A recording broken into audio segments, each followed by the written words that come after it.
Get started. We'll just give a couple of more seconds for people to log in. But a warm welcome to everybody tuning in to our People Analytics Certificate info session for fall 2025.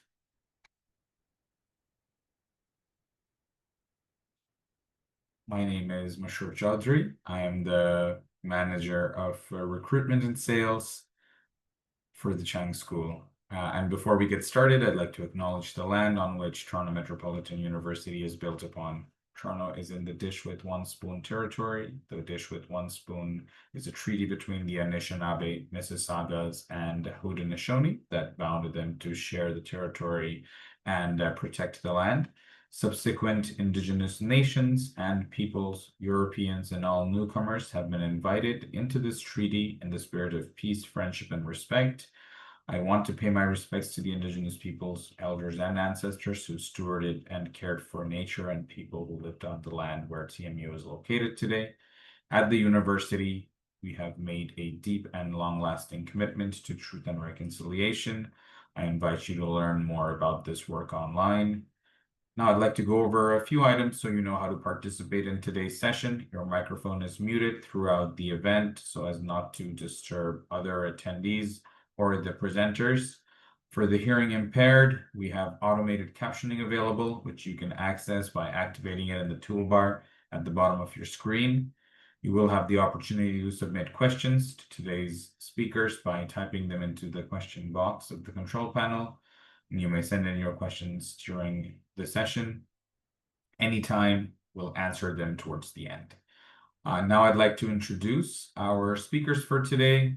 We have Shannon Kumpfel, Program Manager of Continuing Education at the Chang School, Sarah Weisbrod, Interim Program Manager at the Chang School for Continuing Education. And then we've got Ilya Mayor, instructor, course reviewer, curriculum committee member, and also part of the program advisory.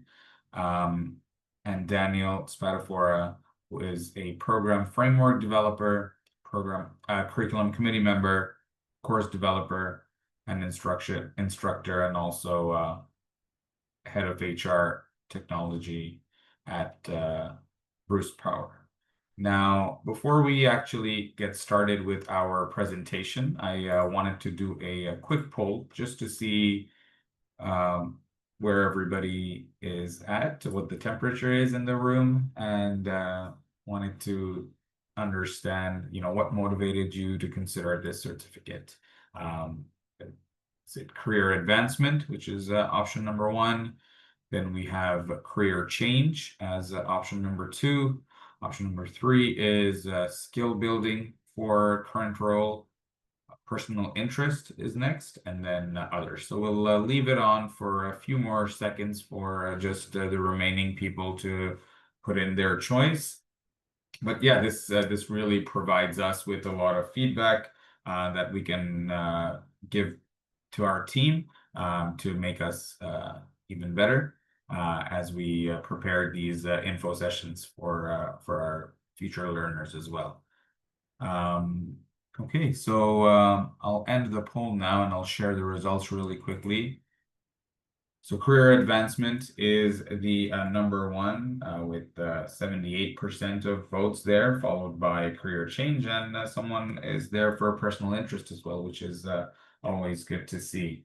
Okay, so I'll stop sharing now and I will invite our program manager, Shannon Kumpfel, to go over a brief overview of the certificate. Welcome, Shannon. Thank you so much, Mashur. Good afternoon, everyone. Thank you so much for joining us before the long weekend to join us to hear more information on our fully online program, the Postgraduate Certificate in People Analytics for HR Professionals. As Mashur mentioned, my name is Shannon Kumpfel, and I'm the program manager at the Chang School, and I'm thrilled to guide you through this exciting opportunity that can enhance your career prospects and professional skills.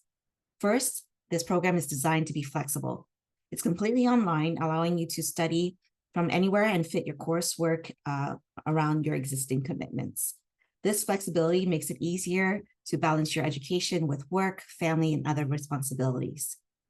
We recommend that you progress through the 4 courses in sequence. However, you do have the option to tailor your course progression in a way that suits your existing knowledge and time preferences for completion.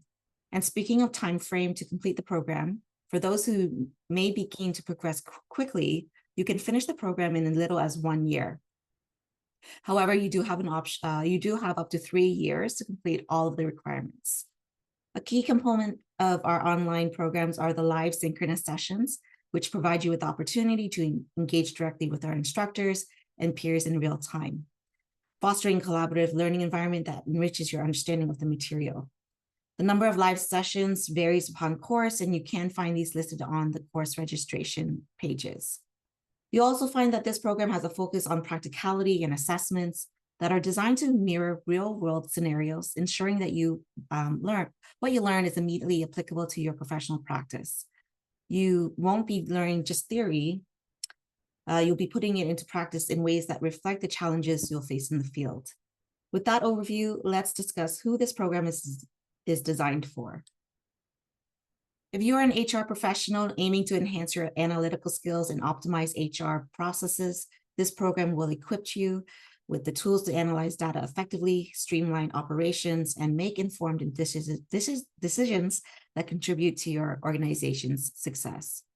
For those early in their careers and seeking to enter HR with a focus on data-driven decision-making, this certificate provides a solid grounding in HR analytics, making you a competitive candidate in today's data-centric business environment. If you're a data analytics professional looking to transition into HR or align your skills more closely with HR goals, this program bridges that gap, helping you apply your existing expertise in a new context. Let's explore the key outcomes you can expect to achieve upon completing this program. By the end of this program, you will have developed several crucial skills that will enhance your effectiveness as an HR professional.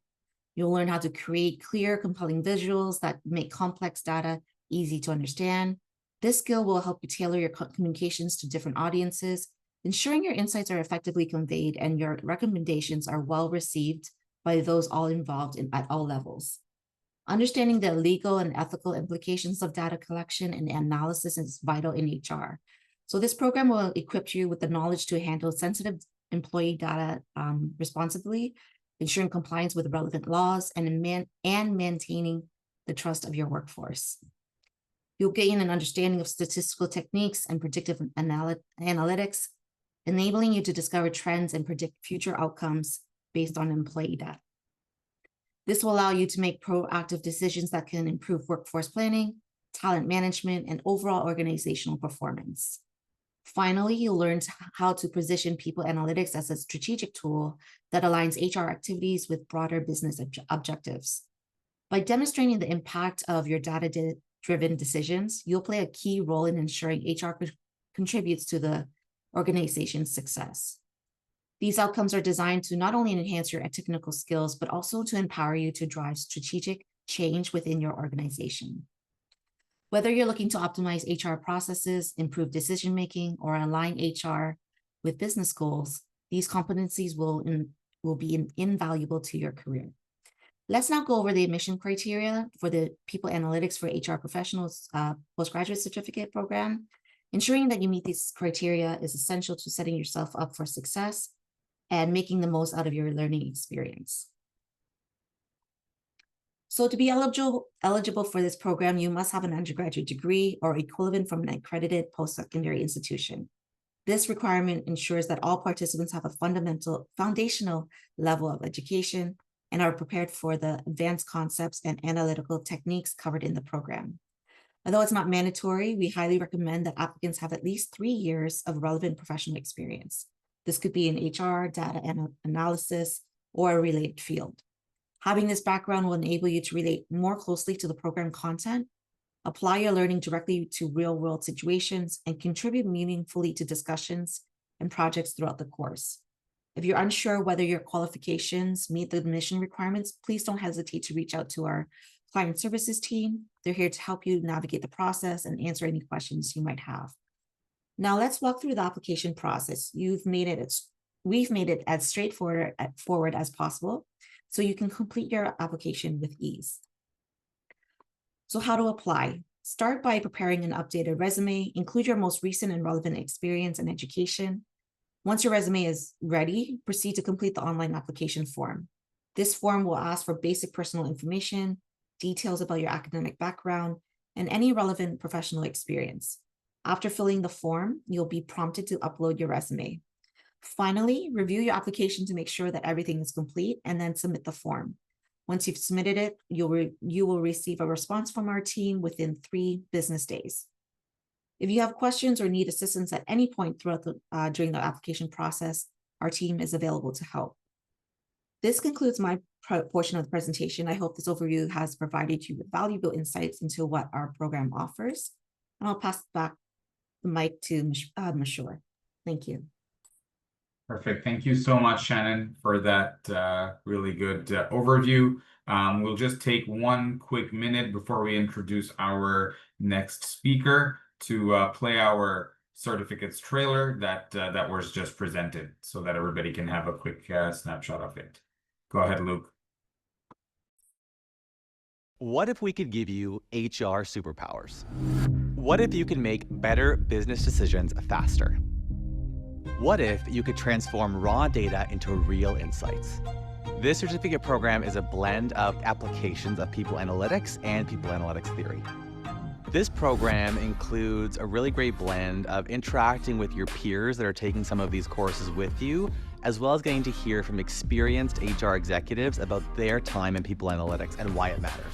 This program is unique because it is the only postgraduate certificate program for people analytics in Ontario. It is also the only program that combines pragmatic solutions to people analytics theory. Graduates of this program can expect to leave with the ability to tell a story using data, the ability to visualize data in an effective way, and the ability to use data to make data-driven decisions in HR. This is the Chang School of Continuing Education. You're built to learn, we're built for you. Thank you so much for playing that for us, Luke. Okay, so now I will introduce our next speaker. My pleasure to introduce Ilya Mayor, instructor, course reviewer, and curriculum committee member, and also program advisory lead. Ilya is also the business lead for HR, payroll, finance, supply chain technology at York Region. Welcome, Ilya. Good to be here. Yeah, so if you could talk a little bit about your background and some emerging trends that you're seeing in the industry, and a little bit about your journey in the industry. So my journey, how long do we have? My journey in the industry starts a long time ago. I've been a practitioner in the field, implementing solutions to support organizations to be able to get at the data and the insights that people analytics is really, really anchored on. I was also a consultant working with organizations, deploying some of these strategies, trying to. I'm just hearing a little bit muffled from you, Ilya. Just wanted to let you know. Yeah. Let me see if I can adjust my sound here. 1 second. I'll switch off.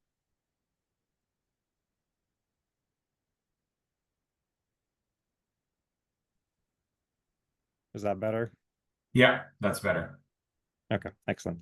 Yeah, so as I was saying, a background in kind of combination of practitioner experience as a consultant, and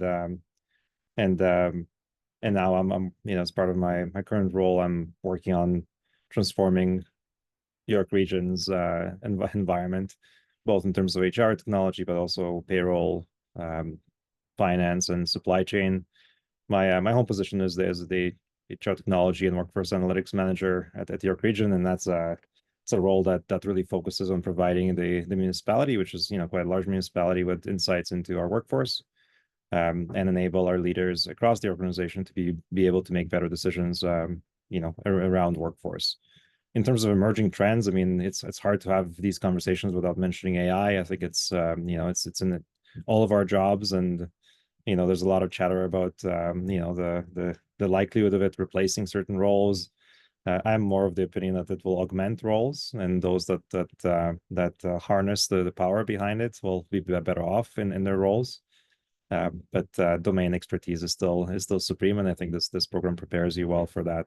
Understanding the nuance in people analytics, understanding workforce trends, and also understanding where there's a place for people analytics within HR. Love that. Thank you so much for sharing that. Yes, you're absolutely right about AI being one of the trends that we've heard, not just here but also in the other info sessions as well. But I'm glad that there is a little bit of it being incorporated in this course as well for our learners.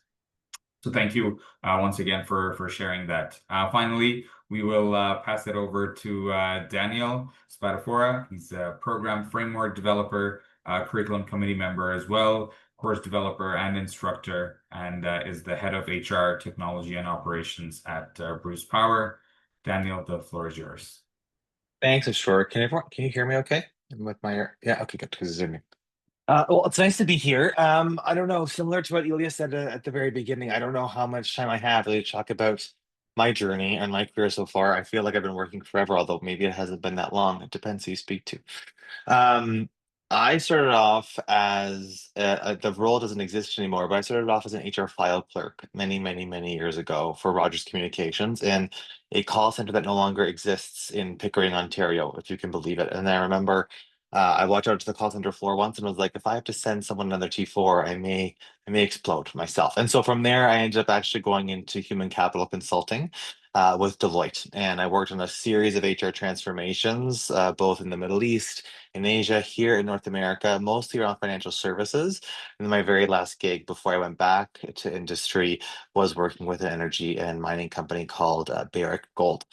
And then from there, I went to be an HR business partner at TD Bank. My first executive gig was given to me at TD Bank as the head of HR business partners for their North American customer operations group called NACO. And then I spent some time doing org design as the head of org design for all of TD's agile programs globally, which was a lot of fun. And then I kind of took what I learned as an HR business partner from a consultant perspective, and became the head of HR operations and shared services at Cooperators. And now I'm the head of HR technology operations and employee recognition, which is a mouthful at Bruce Power. I would say when I got the opportunity to start developing the certificate program and the outline for all 4 courses that make it up, one of the things that made me very excited was how practical we built the program to be. And I think one of the things I credit the success of my career on is, yes, I'd love to say I work hard, so does everyone on this call, I'm sure. But it was my understanding of analytics and how to put it in a very practical perspective from an HR business partner's perspective that helped me stand out. And so this certificate program, from my perspective, is the blueprint on how you actually get that knowledge that I had without having to go through some of the highs and lows of consulting and being an HR business partner, and then bring it home to your career. So this program is very special to me. It is a very close place in my heart. And I think I would echo from a trend perspective.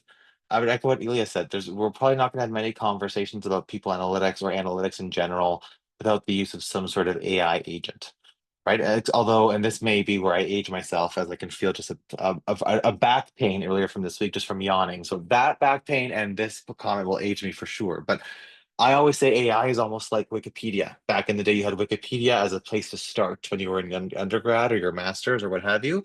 And AI is the same. It's an excellent place to start, but it's no substitute for your brain. And we'll figure out how it complements people analytics quite well throughout parts of this program. Mesher, back to you. Love that. Thank you so much for sharing that. Agree about the trends and I love the analogy with Wikipedia. But I really like to hear about your experiences, Daniel. The HR transformation in the Middle East and all the other places around the world. That must be really exciting. And then back here with the TD Cooperators and now Bruce Power. So thanks again for sharing your knowledge and your insights with us. And thanks to all of our speakers today. This ends the presentation portion of today's session. We'll now open the floor to everyone for our Q&A. So yeah, go ahead and enter your questions in by typing them into the question box. And I see we've got one question come in so far. It's what are the key skills and competencies that People Analytics Certificate aims to develop for us. And then one more is, how does the program differ for HR analytics certificates in the Chang School? Yeah, so I guess I don't know, Daniel, if you want to start with that and Yeah. go ahead to somebody else. Yeah, no problem. So if I think about key skills and competencies, let's talk about competencies first, because competencies I would always describe as a bit of like an umbrella of skills that are comprised and attached together, and then there's many different umbrellas that we have. So I would say there's probably three big competencies that this program was geared to help building. One was practicality, the second was innovation, and the third was resilience and openness to change, which I cheated a little bit to throw around in a 3A and a 3B. Right, but if we think about the first competency being practicality, the skills that sit underneath that are moldable, and they are really data literacy, data visualization, and giving folks the ability to think about insights and so what. Right, so what we build chronologically almost through all 4 courses of this program is we allow our learners to really hone in on their skills on what does it look like to actually look at data and visualize it in ways that make sense. And so the first course, appropriately titled Foundations of People Analytics, talks about simple things like how do you actually get the right formatting from a data visualization perspective and not lose your audience? And what does that look like? And what rules are you going to make for yourself when you think about data visualization? And what rules will you have to break, bend, or mold to suit different audiences? The second one on data literacy is really about how do you take a data set and read it so that whatever visualization you're creating is actually complementary to the data set that you're trying to demonstrate or show. The third skill as part of that competency, and I won't drain every single competency that we talked about, but the third is this ability to articulate insights and so what's. And one of the things that we talk about often throughout the program is describing in words what data you're presenting means very little. That's your insight. You're just giving words or narrative to what you're showing, what your data is showing, right? So if the average tenure on this call was 15 years, and then you show that in the graph, and then to the right side of that graph said the average tenure is 15 years, that's great. You're just repeating what the graph actually shows. What we try to teach here in this program is the so what. Why does it matter that the average tenure in our very fake example on this call? Why does it matter that 15 years is the average tenure? How does it tie back to business strategy for your organization overall? Why is it important for your audience to know that? And based on that information, what future predictions do you think you can make aligned to your business strategy? Are 15 years of tenure is a good thing or a bad thing? Or is it immaterial? And I'll just skip. So that was on practicality. The second one was on innovation, resilience. And then the third one, I believe, was now I'm forgetting it a little bit, but in terms of innovation resilience, for those competencies, the skill underneath those is how do you use data to actually prove a point, to prove a hypothesis, right or wrong. And the reason why that's under the resilience competency is because often in HR or historically, we would use anecdotes. Anecdotes talk about talent, anecdotes talk about our processes, anecdotes to prove a point. Data for people analytics gives you proof points to back up what you believe is anecdotal evidence.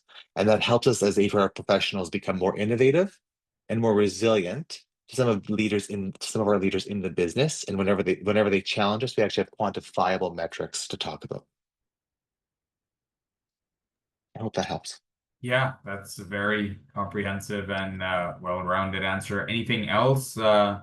Anyone else wanted to add to that? Ilya, Shannon, Sarah? Nothing for me. That's as comprehensive as it gets. And so the second question was, how does the program differ from other HR analytics related certificates offered at the Chang School? So I know we've got the HRM, the Advanced HRM certificate. So yeah, if we could talk a little bit about how this is different from that. I can go, but I felt like I just spoke for 2 minutes straight. So I'll if someone else wants to go, that's okay, or I can jump in. Yeah, I mean, I can speak about the program and how it's different from traditional HR programs. I would say this is a pretty innovative program, not just at the Chang School, but I think in as an offering overall. Very few HR programs offer the depth and the contextualization related to people analytics that this program does. And it covers, from a people analytics perspective, we touch on all areas of HR, whether it's talent acquisition, whether it's business partners, whether it's labor relations, whether it's compensation. But instead of focusing on those kind of functions first, we try and understand the types of decisions and the types of insights and types of stories that come out of those areas, and how those stories can support the broader narrative of organizational strategy. So I think there's quite a bit of difference from that perspective, compared to kind of more traditional programs around HR.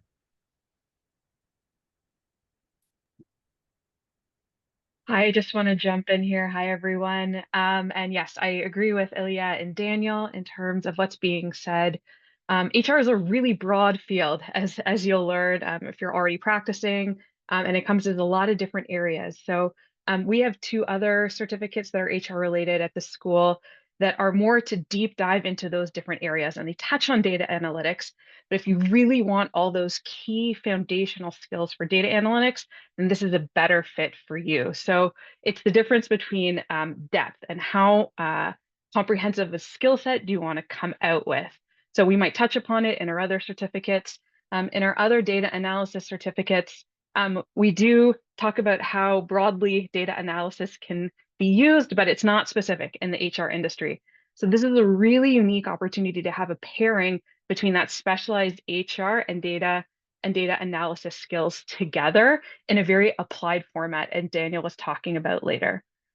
So yes, I hope that covers it. And if anyone else wants to jump in, please do. I think that's really well said, Ilya and Sarah. So well done. Great, thank you. Thanks for those answers. Now, the next question is, what type of roles or industries usually graduates from this certificate typically pursue, or have an opportunity in? I'll answer that one. So I think from an industry perspective, I like to believe that human resources, regardless of what industry you landed in. So you can go actually to any industry of your choice. We've had every single industry, I think, under the sun that's come through our cohort so far, which is fascinating and lovely to see. From a role perspective, I would say typically folks are already in the human resources domain. They've done a sort of post-secondary education in an HR program overall. Not to say that you have to be in that space, but we typically see folks complete parts of the certificate program and then take it with them in their current role. We've also seen a lot of folks kind of move into more HR technologies roles that they would have been interested in the past, because people analytics usually sits and pairs quite well with HR tech. And we've seen a lot of people become HR business partners as a result, which is no surprise to me, because HR business partners, in order to earn your seat or continue to earn your seat at your senior leadership table, need to understand their business, and how they understand their business through people data and talent data, which is really wonderful to see. So I would say a variety of roles for sure across HR in any industry. I would add. As long as you have people, you can pursue, right? There you go. Yeah.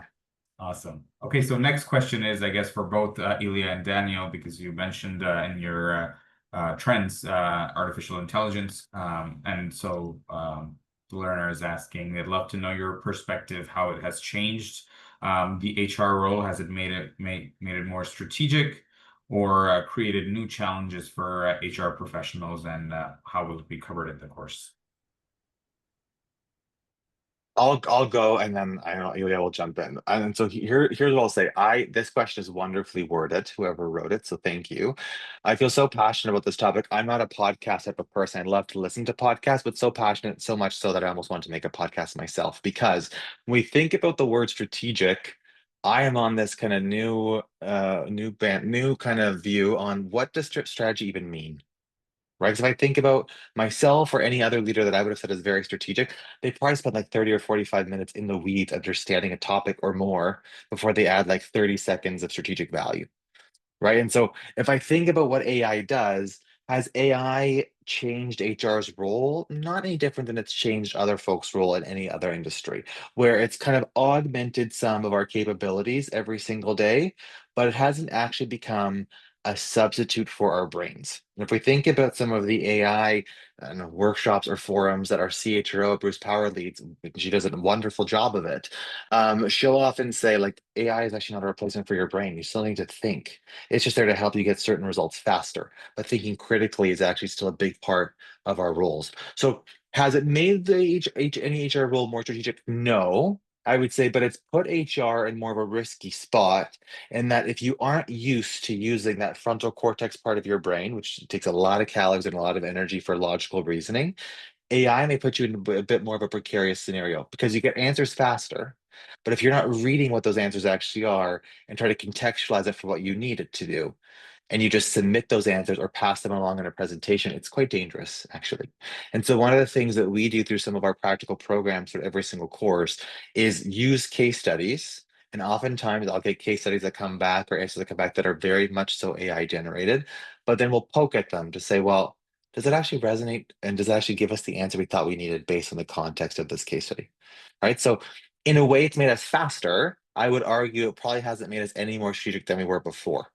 And will it be covered in the courses? Yes, it will. There are parts where we will talk about AI sprinkled through every single one of the 4 courses. So I'll pause there. Ilya, I know you probably see different challenges in some of the courses that you're teaching for the program, Yeah. so I'll pass it to you.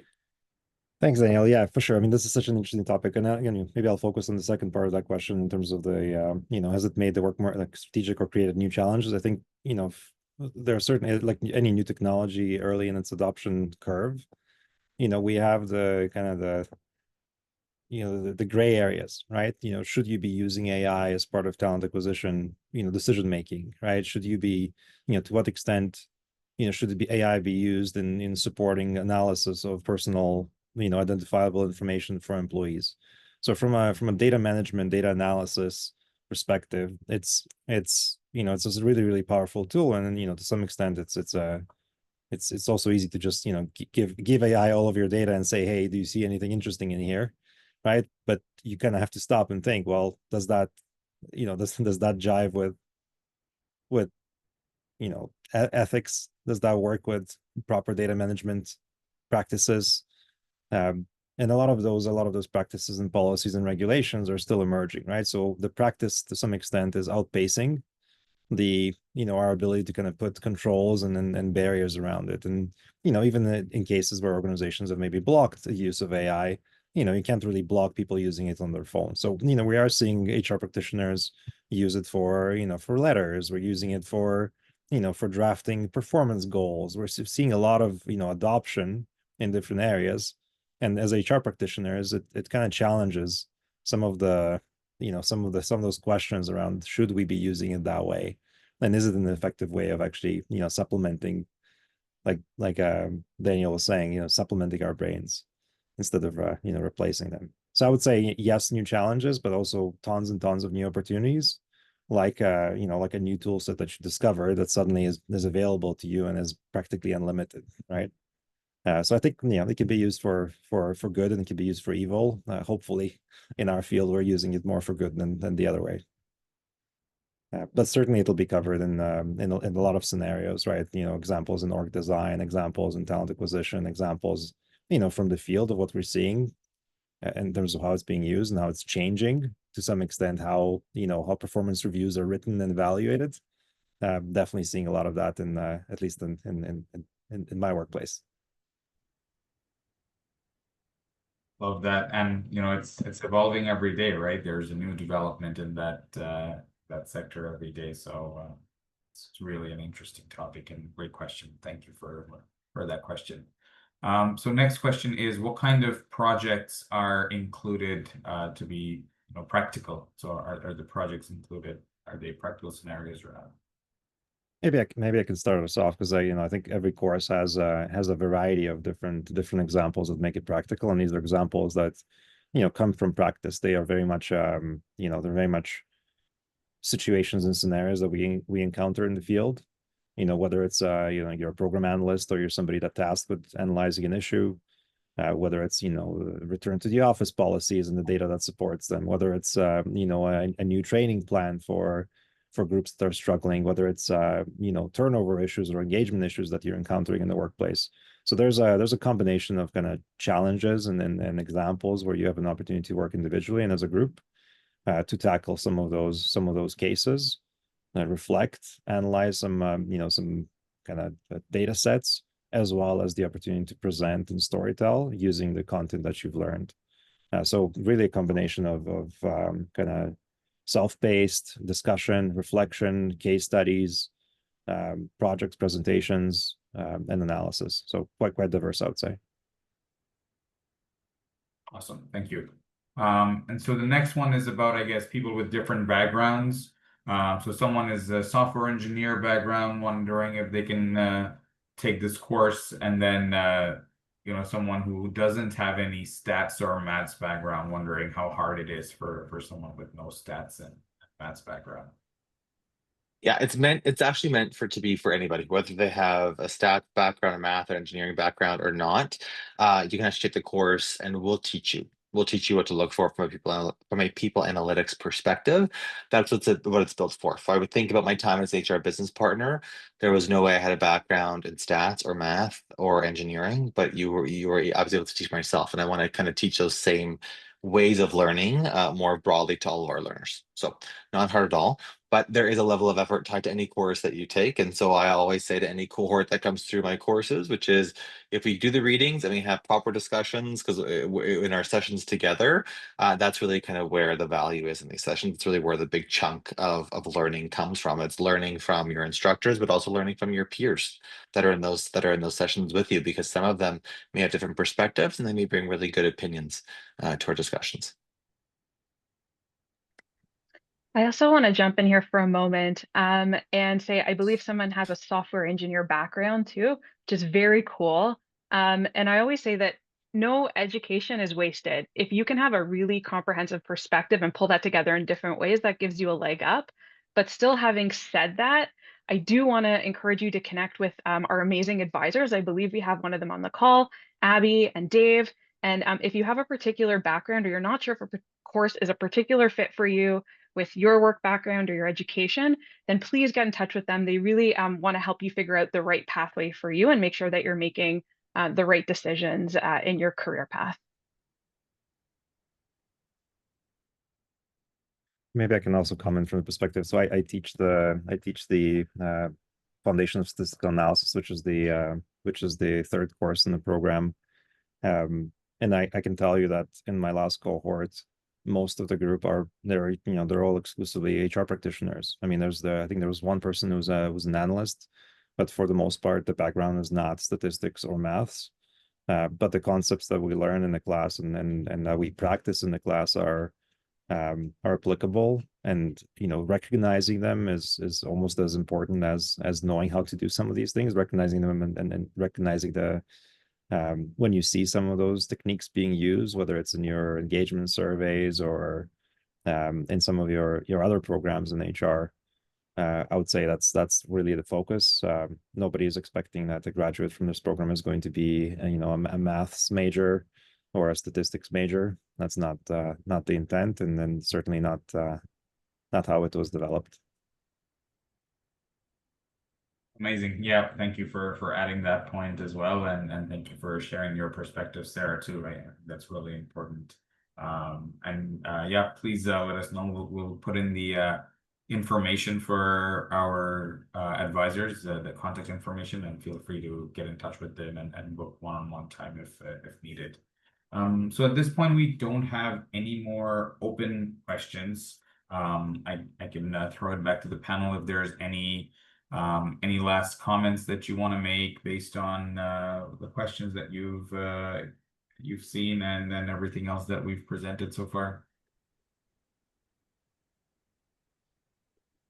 Nothing for me. Oh yeah, go ahead. Go for it. Go for it. Yeah, I was gonna say. I mean, this is a pretty cool program. I mean, those of us involved in developing. I think we've been looking for something like this, and I feel like wish we had something like this when we were entering the profession, and then discovering and learning and stumbling across different things and learning that way. I don't think this existed back then, and certainly it's a cool time to start, continue, and pursue this more literacy and then people analytics, and then getting into this field. So.